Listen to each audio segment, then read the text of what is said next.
الذي خلقكم من نفس واحدة وخلق منها زوجها وبث منهما رجالا كثيرا ونساء واتقوا الله الذي تساءلون به والأرحام إن الله كان عليكم رقيبا يا أيها الذين آمنوا اتقوا الله وقولوا قولا سديدا يصلح لكم أعمالكم ويغفر لكم ذنوبكم ومن يطع الله ورسوله فقد فاز فوزا عظيما. أما بعد.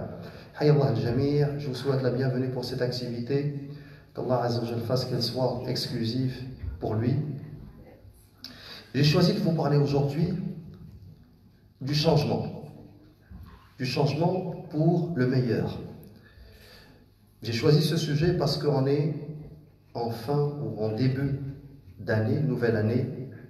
Je ne reviendrai pas sur ce que j'ai expliqué pendant le prêche du vendredi et pendant la halqa du samedi sur l'obligation d'apprendre notre calendrier de l'hégire et du fait que si on parle maintenant du bilan ou des résolutions, c'est tout simplement parce qu'on est sous une pression.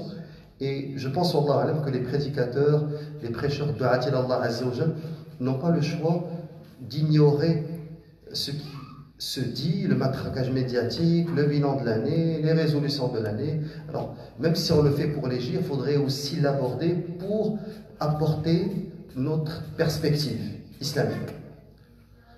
J'ai cité la semaine dernière une étude de Statista, qui est une entreprise allemande qui se spécialise dans les sondages et qui a fait un sondage sur les résolutions pour l'année 2021 de l'américain moyen. Ils ont trouvé que 44% avaient choisi de faire plus d'exercice. C'était vraiment la première résolution. To exercise more. 42% c'était manger sainement. Et vous remarquez même dans nos discussions, les discussions des jeunes, des frères, ces derniers temps, ça tourne autour de faire de l'exercice, du sport, prendre soin de son corps, manger sainement. C'est ce qui ressort. Ça, c'est vraiment, vous êtes des Nord-Américains. Vous rentrez dans le moule, d'une certaine manière. Alors, 44%, 42%, c'est manger sainement. Puis, il y avait un troisième élément qui faisait peut-être exception, c'était passer plus de temps avec la famille et les amis. Donc, réaliser,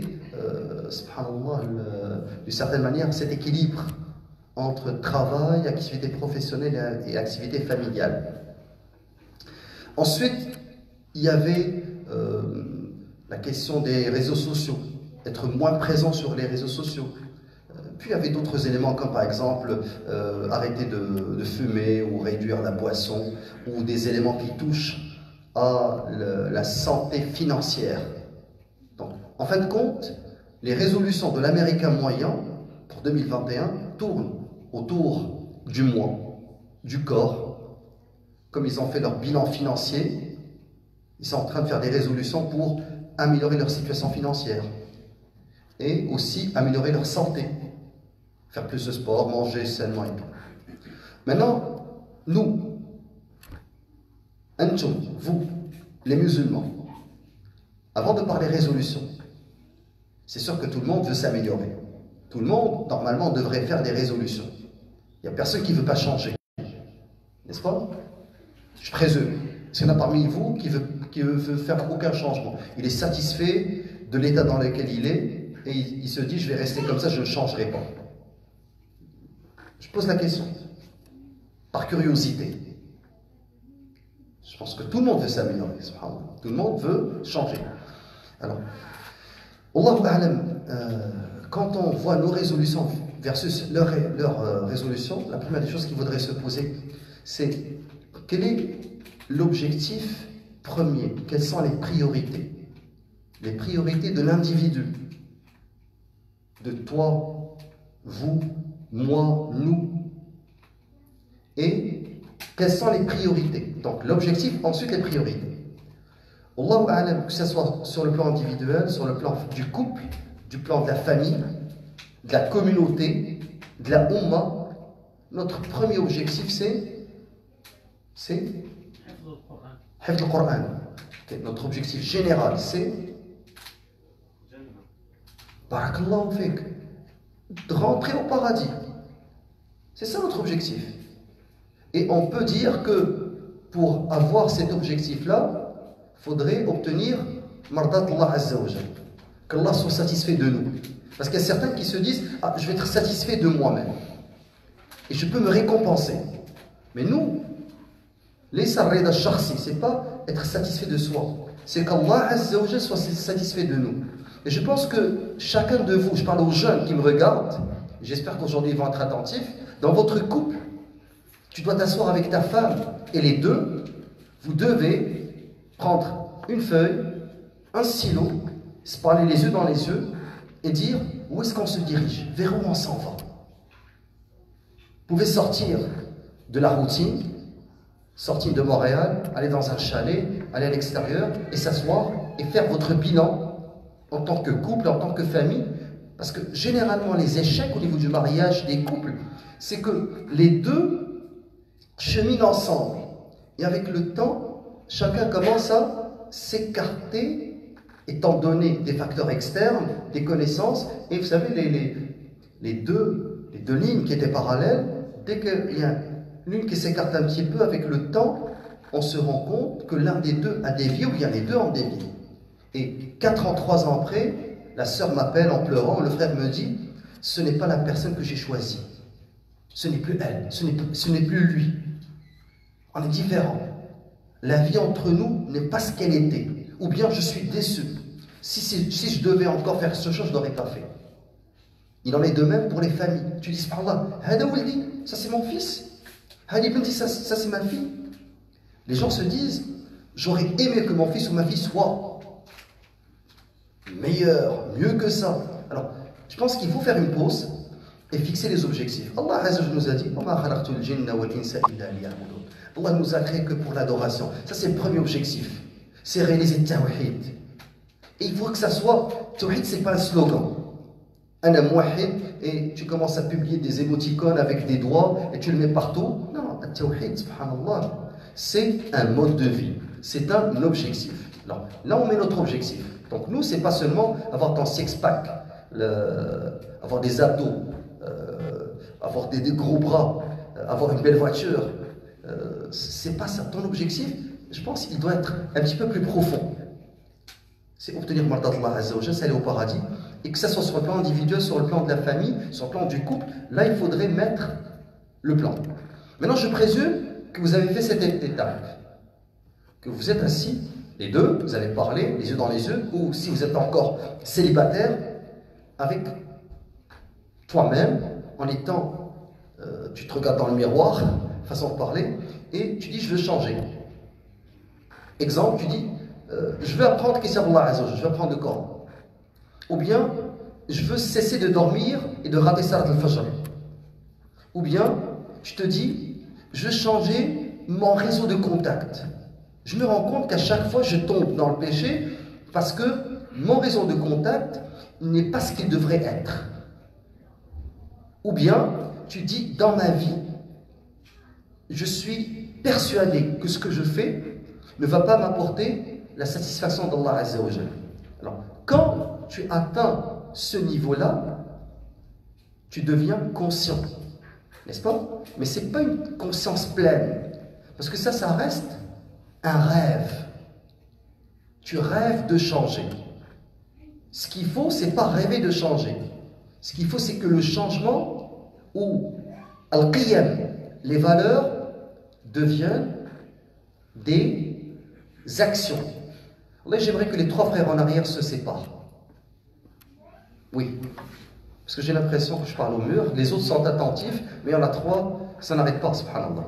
Alors, je vais jouer au prof aujourd'hui. Permettez-moi, parce que ça, l'objectif, c'est un cours, c'est pas seulement du chilling, comme on dit. Alors, j'aimerais avoir votre attention, barakallahu fikum.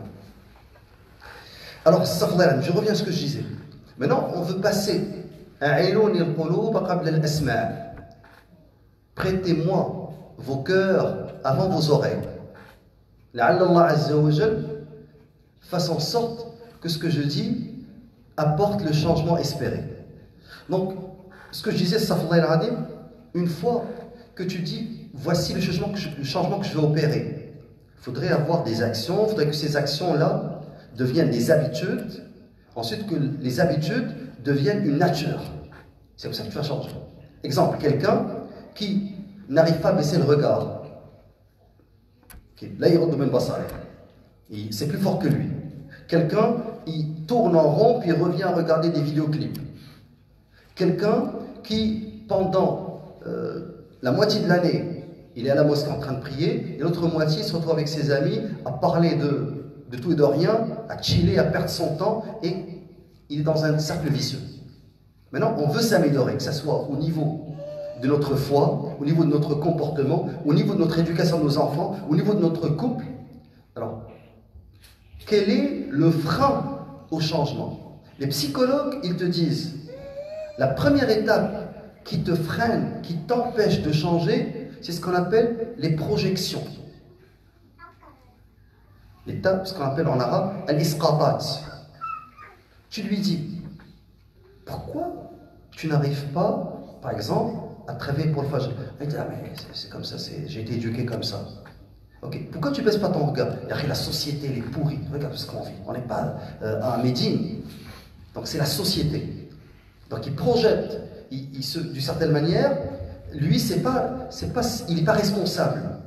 Il projette la responsabilité sur autrui ou sur la société.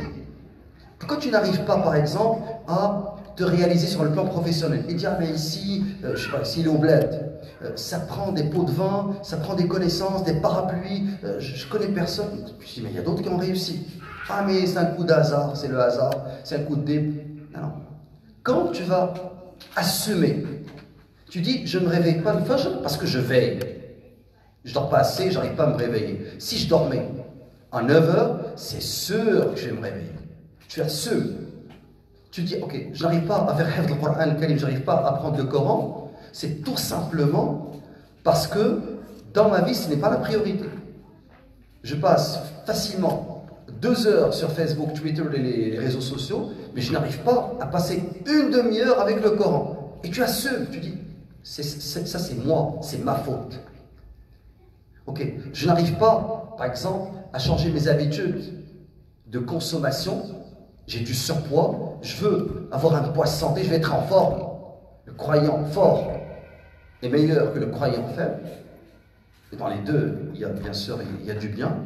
Alors, c'est tout simplement parce que je n'arrive pas à changer mes habitudes. C'est moi le responsable. Non, non, mais parce que ma mère, c'est mon épouse quand elle cuisine. Non, non, c'est pas ton épouse de ta mère, c'est toi. Et tu dois assumer. Et je vous ai donné, ou bien quelqu'un par exemple qui a tendance à dire des gros mots. Il te dit, ah, j'ai grandi dans un environnement où tout le monde insultait, tout le monde sacré. Je n'arrive pas. Non, non. Il n'y a pas. Les frères, où est-ce que Moussa alayhi salam a grandi? Dans le palais du pharaon.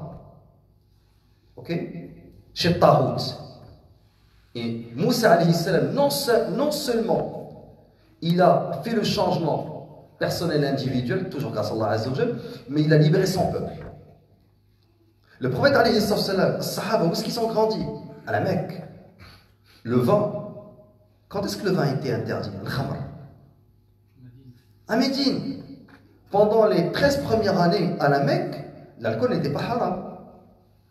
Et à la Mecque, les sahaba radiallahu anhu voyaient des femmes danser, il y avait le chant, il y avait tout, il y avait les soirées. Chaque nuit, Quraysh se réunissait, puis faisait la fête. Les Sahaba, chaque nuit, n'allaient pas faire la fête, mais ils se réunissaient autour de Kitab Allah Azza wa Jal. Donc, arrêtons de dire, c'est pas ma faute, mais c'est la société. Si j'avais été dans une société plus pure, j'aurais été meilleur. Non. Quand tu veux le changement, tu le peux, bi'idhnillah Azza wa Jal. Croyez-moi. C'est vraiment nous. Inna Allah la yughayyiru ma biqawmin hatta yughayyiru bi anfusihim. Ce 11e verset de Sourate Ar-Ra'd, il est très pertinent. Allah ne change pas l'état d'un peuple tant qu'il ne change pas ce qu'il y a en eux. Donc, première étape, il faut sortir des projections. Les isqatat, c'est toujours la société, je sais pas, c'est l'influence, c'est pas moi, c'est plus fort que moi, je suis à l'université, je suis au travail, mon milieu, mes parents, l'éducation que j'ai reçue. Ça, leurs parents étaient des mécréants, en majorité. C'était tous des convertis. Et la société dans laquelle ils ont grandi, il y avait le polythéisme, il y avait tous les vices que vous pouvez imaginer. L'usure, al-riba, l'usure a été interdite à la dernière année, à Médine. Subhanallah, parmi les dernières choses qui ont été interdites. Donc ils ont grandi dans ce mouchama ribaoui, 13 ans à la Mecque et 9 ans à Médine. C'est pour ça que je vous dis, c'est nous. Donc première étape, tu cesses de faire des projections, rejeter la responsabilité sur les autres. Tu l'assumes. Tout, je donnais plusieurs exemples. Coran, comportement, vos conflits de couple, au niveau de l'éducation de tes enfants, tout ce que tu veux faire dans la vie. Être en santé, manger sainement, juste mettez n'importe quoi et commencez par cette étape. Maintenant on passe à la deuxième étape.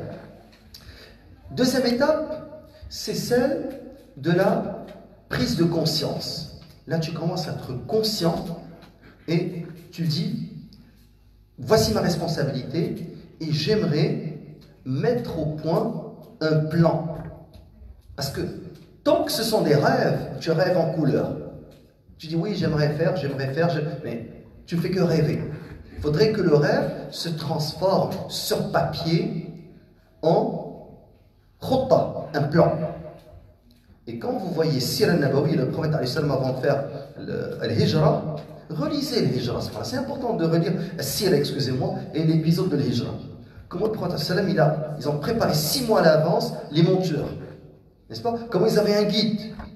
Comment Ibn Fuhayra les suivait avec un troupeau de moutons pour effacer les traces, leurs traces. C'était planifié, une planification, subhanallah, de maître. Bien sûr, tawakkul Allah Azza wa Jalla. Qu'est-ce qu'il a dit? Le prophète Abu Bakr Siddiq, Inna Allah ma'ana. Ça c'est. Il n'y a pas de doute à cet égard. Parce que toute cette planification, elle n'a pas servi lorsqu'ils ont été retrouvés. Ils ne se sont pas précipités, ils sont restés pendant 3 jours. Comme ça, l'armée qui les cherche et les hommes qui les cherchent s'en aillent loin. Mais en fin de compte, comme j'ai dit, le plus important, c'est après ce plan, c'est invoquer Allah Azza wa Jal pour qu'il t'aide à le réaliser. Maintenant, deuxième étape, tu as le plan. Ça prend, après la prise de conscience, ce qu'on appelle la préparation. Tu as ton plan, c'est quoi la préparation? C'est aller chercher les bons outils. Quelqu'un peut aller au gym, exemple, et s'entraîner pendant 3 ans, puis il ne change pas. Parce qu'il n'a pas trouvé le bon coach. Il n'a pas les bonnes stratégies, les bonnes techniques. Quelqu'un veut faire talab al-ilm et il écoute des vidéos de rappel pendant 5 ans. Il est toujours au même niveau.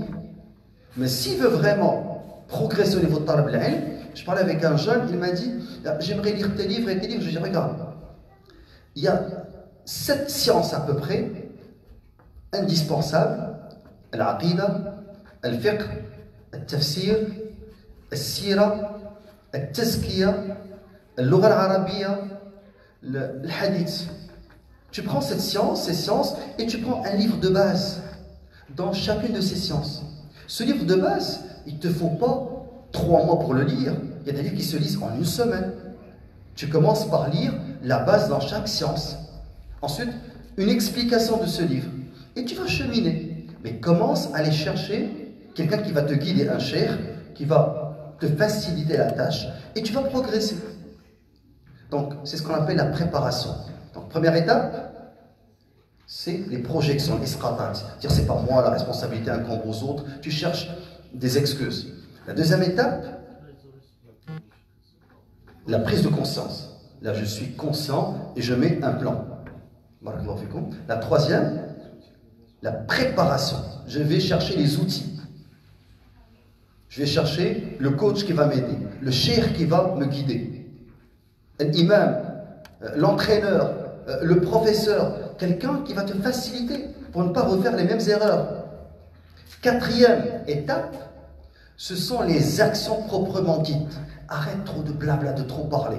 Agis. Ok. Là, tu as ton réveil matin, tu dors tôt, maintenant tu te réveilles le fajr. Ça finit là, tu vas te réveiller chaque matin. Le Coran, 600 pages, tu vas prendre combien? Une demi-page par jour? Une page par jour. Puis tu vas faire les révisions, tu mets ton plan et tu l'exécutes. Maintenant que tu as préparé et tu commences à agir, quatrième étape, tu es rendu au plan des actions.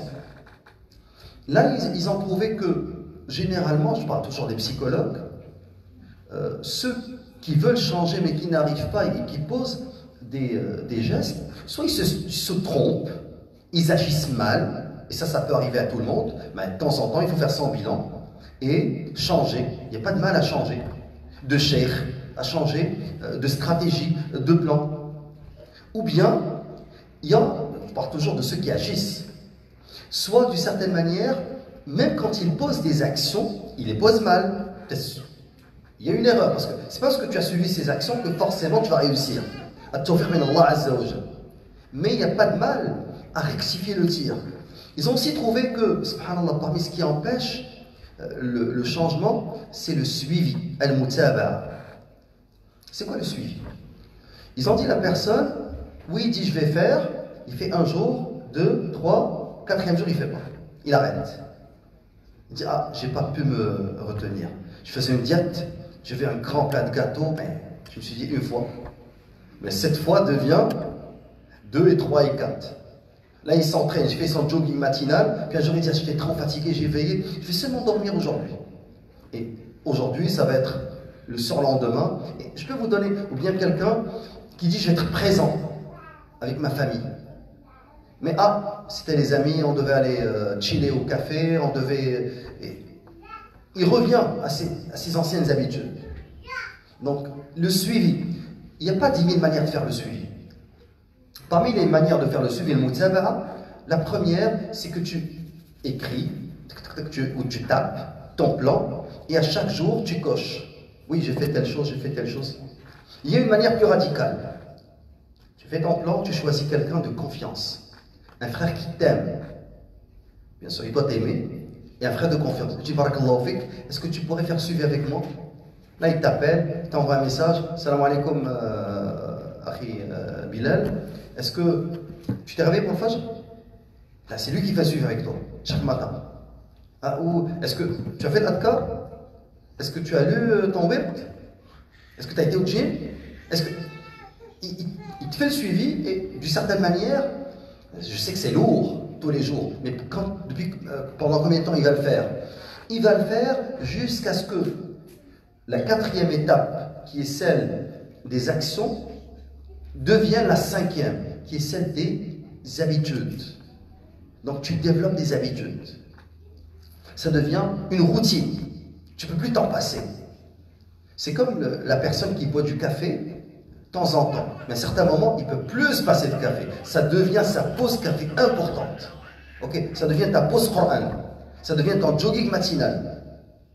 Ça devient ton temps de lecture. Tu ne peux pas dormir avant de terminer ton livre de chevet.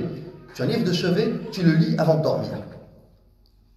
Alors, les valeurs ne sont plus al-qiyam. On veut, on est dans une bataille pour conscientiser les musulmans. On veut qu'ils changent pour le meilleur. On veut la génération de Quds, celle qui va amener le changement. Alors, cette génération ne peut pas seulement rêver et dire Aïna Salah ad-Din, où est Salah ad-Din qui va venir, où est le Mukhallis, le héros. Non, non. Chacun de vous doit faire partie de cette génération. Donc c'est plus un rêve. C'est un plan. Et c'est un plan qu'on est en train d'appliquer. Et on fait le suivi pour l'application. Maintenant, si ça devient une habitude, alhamdoulilah, c'est une routine. Mais l'habitude, elle peut changer facilement. Faites très attention. On peut facilement changer d'habitude. Des fois, surtout si les habitudes vont contre nos passions. C'est des choses qui sont contraignantes. Parce que, regardez, le corps, l'esprit, il aime être tranquille, comme disent les Français, tranquille. peinard, ne pas trop se casser la tête. Même le cerveau, il n'aime pas trop raisonner. Tu reviens du travail, tu aimes juste t'installer dans ton sofa avec ton cellulaire ou bien devant des vidéos qui passent sur les réseaux sociaux, sur Facebook ou sur YouTube. Tu passes d'une vidéo à l'autre et tu es juste en train d'apprendre. Ça, c'est pas ta haine. Tu es en train de chiller. Tu décompresses. Tu reviens du travail épuisé. Tu as juste envie de... Tu ne feras pas de talibane comme ça. Tu dis oh, inconsciemment. Non, inconsciemment, tu es en train de décompresser. Soyons honnêtes. Tu aurais pu aller faire un jogging, que ce aurait été pareil.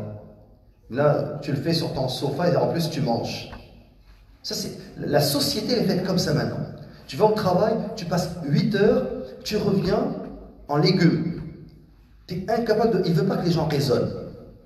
Ils veulent que les gens consomment. C'est fait comme ça. Ils produisent et consomment. Ça finit là. Tu ne dois pas déranger l'autorité, les détenteurs du pouvoir.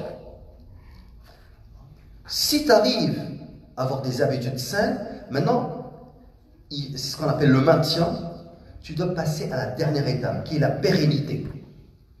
Tes habitudes deviennent une nature. Ça devient toi. Quoi qu'il arrive, tu ne sortiras pas un gros mot. Impossible, ça ne sort plus de ta bouche. Même si tu es en colère. Tant que tu dis la hawla wa la quwwata illa billah. Avant tu disais l'effort. Maintenant ça ne sort plus. Tu as changé. C'est que des fois la sœur elle dit ah mais je me suis mariée avec un frère, masha'Allah, tabarakallah, barbu, qui prie à la mosquée, al qamis, mais là je me suis rendu compte que c'est pas ça. Dès qu'on a une dispute, c'est plus l'islam. Il ne se contrôle pas, puis une gifle sort. Alors que normalement, l'islam, tu n'as pas le droit de frapper à la face. Ou bien, c'est un gros mot qui sort. Et c'est pas l'islam. Et le frère, il dit, moi je me suis marié avec une sœur, et là, elle ne veut pas se réveiller pour le fajr. Parce qu'elle n'est pas habituée, elle se forçait, et avec le temps, elle est revenue à ses anciennes habitudes. Et il y a tellement de cas. Donc, si on suit ces étapes-là, et que l'habitude devient une nature, et qu'on change réellement, c'est là, fadlah azza wa jal, qu'on va voir ce changement tant espéré. Donc, récapitulons. 1. Plaçons les vraies priorités du musulman, qui tournent autour de tawhid, mardat azza wa jal, réaliser la satisfaction, obtenir la satisfaction d'Allah azza wa jal. Ensuite, assumons. Ne rejetons pas, faisons pas de projection, ne rejetons pas la responsabilité sur les autres. Puis, dressons des plans. Un plan, puis tu peux demander, consulte un cheikh, consulte un imam, consulte quelqu'un qui a de l'expérience, il n'y a pas de mal. Regarde, exemple, tu veux t'améliorer, je ne sais pas, dans le Coran. C'est sûr que si tu prends le Coran tout seul, tu commences à lire tous les jours, ben, tu feras des erreurs. Mais si tu as un cheikh qui te guide, c'est sûr que tu avanceras plus rapidement et tu ne feras pas ces erreurs-là. Au niveau professionnel, tu fais une formation. Il y a des jeunes qui arrivent ici, ils rentrent à l'université et privilégient la formation académique. Là, il fait un bac, une maîtrise. Après, il te dit, j'arrive pas à travailler. Et si tu avais consulté des gens ici qui ont réussi, ils auraient pu t'orienter. Au lieu d'aller chercher une maîtrise, tu aurais eu un DEP, tu aurais pu faire du fric, de l'argent. Mais là, tu n'as pas consulté. Alors, dans tout, va chercher les bons conseils. Tawakkal ala Allah azza wa jal, et n'oublie surtout pas Inna Allah la yughayyiru ma biqawmin hatta yughayyiru bi anfusihim. Allah ne change pas l'état d'un peuple tant qu'il ne change pas ce qu'ils ont en eux. C'est tout ce que je voulais vous dire. Donc, nos résolutions ne sont pas comme leurs résolutions. Ensuite, c'est nous qui sommes les vrais acteurs du changement. N'attends pas. La sœur me dit, je me suis mariée avec un frère pour qu'il m'aide à changer. Non, c'est toi, c'est pas le frère. Et le frère me dit, moi je pensais qu'on me mariait avec cette sœur, subhanallah, toi aller marcher comme sur des roulettes, et... c'est pas ça. Assume ta responsabilité et parlez-vous les deux, les yeux dans les yeux, et fixez vos objectifs. Ok, Inch'Allah, on aimerait éduquer nos enfants dans un pays musulman. Ok, mais vous ne faites rien pour que ça se réalise. C'est sûr que vous allez échouer. Il n'y a rien, c'est seulement un vœu pieux. Tout le monde le dit. Vous allez faire comme vos parents. Vous allez mourir ici, vous allez être enterré dans le cimetière de Laval. Tout simplement, parce qu'il n'y a aucune planification. Il n'y a rien. Il faut être, subhanallah, sincère avec soi-même. et cesser de se mentir et de rêver en couleur. Wallahu musta'an. Subhanakallah wa bihamdik, ashhadu an la ilaha illa ant, astaghfiruka wa atubu ilayk.